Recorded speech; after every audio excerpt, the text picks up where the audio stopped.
Shalom saudara, tema kali ini kita akan membahas tentang hidup dan cara kematian orang Kristen. Tidak sedikit orang percaya, khususnya para pelayan Tuhan yang setia, berpulang karena serangan wabah COVID-19. Kemudian banyak orang bertanya, apa yang salah? Kenapa? Kok bisa? Orang seringkali mengaitkan cara kematian seseorang dengan kehidupannya.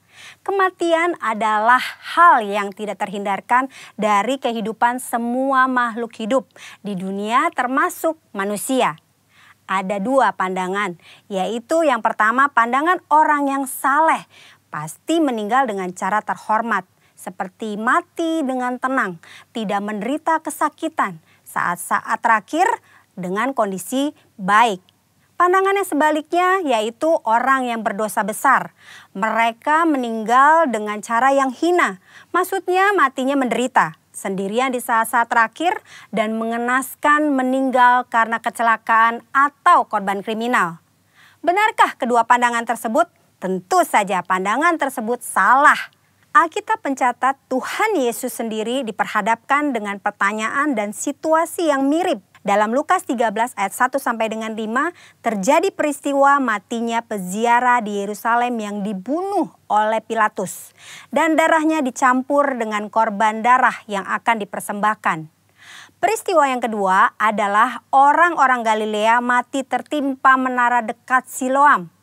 Dua peristiwa ini membuat orang-orang bertanya, dosa besar apa yang telah dilakukan oleh kedua kelompok ini? Hingga mereka meninggal dengan cara yang mengenaskan. Saat itu juga Yesus menegur mereka bahwa hal itu terjadi bukan karena mereka lebih berdosa. Dosa dan kesalahan atau konsekuensi yang dibuat oleh manusia bisa saja mengakibatkan penderitaan dan mati dengan mengenaskan. Tetapi mengatakan semua orang yang mati dengan tidak enak dan mengenaskan adalah orang yang lebih berdosa, itu pendapat yang salah.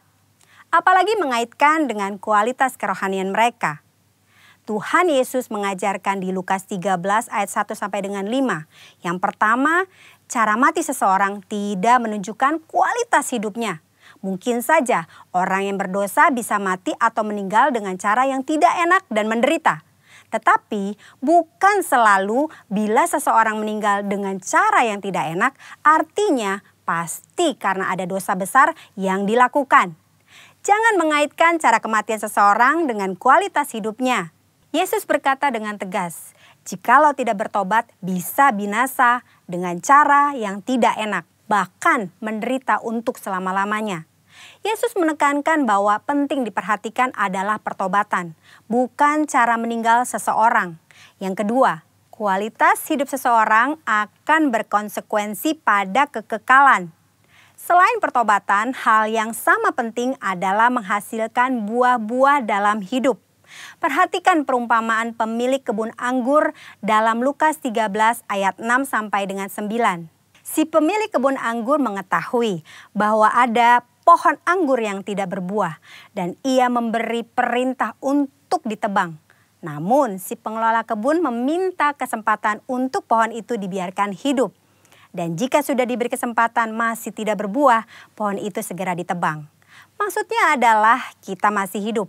Artinya kita diberi kesempatan untuk mengalami pertobatan dan menghasilkan buah. Jika tidak, kita akan dibinasakan. Waktu yang Tuhan berikan harus kita responi dengan pertobatan dan berbuah. Saudara, jangan salah fokus dengan mempertanyakan bagaimana cara seseorang meninggal. Sebaiknya kita meresponi kesempatan hidup yang Tuhan berikan. Yang pertama, kita fokus pada pertobatan dan menjalani hidup yang menghasilkan buah. Agar kita tidak mengalami hukuman dan penderitaan kekal. Yang kedua, tidak ada hubungan langsung antara cara seseorang mati dengan kerohanian yang dijalani selama hidupnya. Yang ketiga, cara orang percaya mati adalah kedaulatan Tuhan yang tidak dapat diselami oleh manusia. Tetaplah percaya dan serahkan diri kepada Tuhan. Percayalah, tidak ada keputusan Tuhan yang salah. Saudara, kita tidak boleh menilai bahkan menghakimi seseorang melalui cara kematiannya. Sebagai contoh, memperkatakan sudah rajin beribadah, berpuasa, berbahasa roh, kok bisa mati karena COVID-19? Hal itu tidak ada hubungannya, lagi sangat tidak pantas untuk diucapkan karena tidak menghormati dan tidak sensitif terhadap perasaan keluarga yang ditinggalkan. Mari saudara, kita fokus kepada pertobatan dan menghasilkan buah-buah yang baik selama kita masih punya kesempatan. Tuhan Yesus memberkati.